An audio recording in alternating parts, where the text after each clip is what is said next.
লাউ পাতার সম্পূর্ণ গ্রামীণ স্বাদের একটা রান্না। এই রেসিপিটা যখন আমার মা করতো, আমরা যখন ছোট ছিলাম তখন বসে বসে গুনতাম। মা যখন একটা একটা করে রান্না করে নামাইতো তখন আমরা বসে বসে হিসাব করতাম যে কে কয়টা করে খাবো।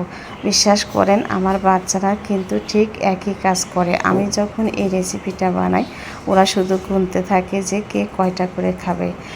আর এটা আমার মা যখন করতো সেটা কিন্তু একদম ডাল আর চাল ভিজিয়ে রেখে দিত, তারপরে পাটায় বেটে তারপরে রেসিপিটা করতো।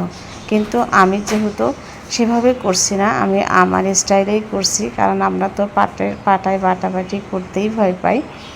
তো এখানে আমি নিয়েছি হচ্ছে এই যে দেখতে পাচ্ছেন বেসন নিয়েছি, আতপ চালের গুঁড়ো নিয়েছি। আমি এখানে দিয়ে দিলাম হচ্ছে ধনিয়া গুঁড়ো, মরিচ গুঁড়ো, হলুদ গুঁড়ো, জিরা গুঁড়ো।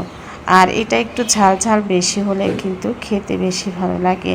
বিশেষ করে এই রান্নাটা আমার মা সবসময় কুমড়ো পাতা দিয়ে করতো। তো কুমড়ো পাতাটা আমার হাতের কাছে নেই, আমি আজকে লাউ পাতা দিয়ে এই রেসিপিটা করব। তো দেখেন একদম ঘন করে একটা ব্যাটার তৈরি করে নিয়েছি।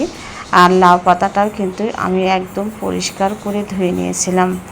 এখন আমি এভাবে লাউ পাতার উপর দিয়ে এই যে বেসনের সেই ব্যাটারটা সুন্দর করে হাত দিয়ে ছড়িয়ে ছড়িয়ে দিব। আসলে চামচ দিয়ে করতে অতটা ভালো হলো না, যার কারণে আমি হাত দিয়ে কিন্তু এই কাজটা করে নিচ্ছি। আর এভাবে আপনারা কে কে খেয়েছেন অথবা কে কে খেতে পছন্দ করেন সেটা কিন্তু জানাতে পারেন। এখন দেখেন যে আমি যে ব্যাটার নিয়ে এভাবে সুন্দর করে পাতাটা রেডি করে নিচ্ছে।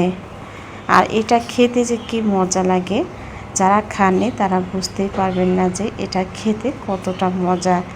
একদম মুসমুসে ক্রিস্পি হয়, বিকেলের নাস্তা বা ভাতের সাথে খেতে কিন্তু খুবই ভালো লাগে।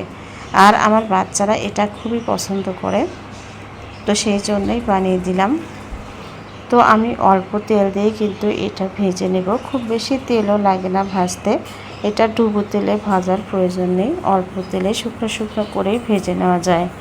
তো এক পাশটা হয়ে যাওয়ার পর আমি উল্টে দিলাম। আর এটা গরম গরম খেতে কী যে ভালো লাগে।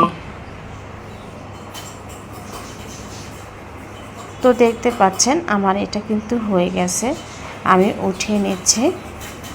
আর একদম মুসমুসে করে কিন্তু আমি ভেজে নিয়েছি। তো বাকিগুলোও কিন্তু আমি এর মধ্যে দিয়ে দেব। এভাবেই আমি সবগুলো ভেজে নেব। আর এই পাতার বড়াটা আপনারা কে কে খেয়েছেন সেটা অবশ্যই কমেন্ট বক্সে জানিয়ে যাবেন।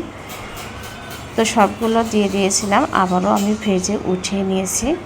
আর খেতে যেই আলহামদুলিল্লাহ কতটা ভালো হয়েছিল যে বলে বোঝানো যাবে না।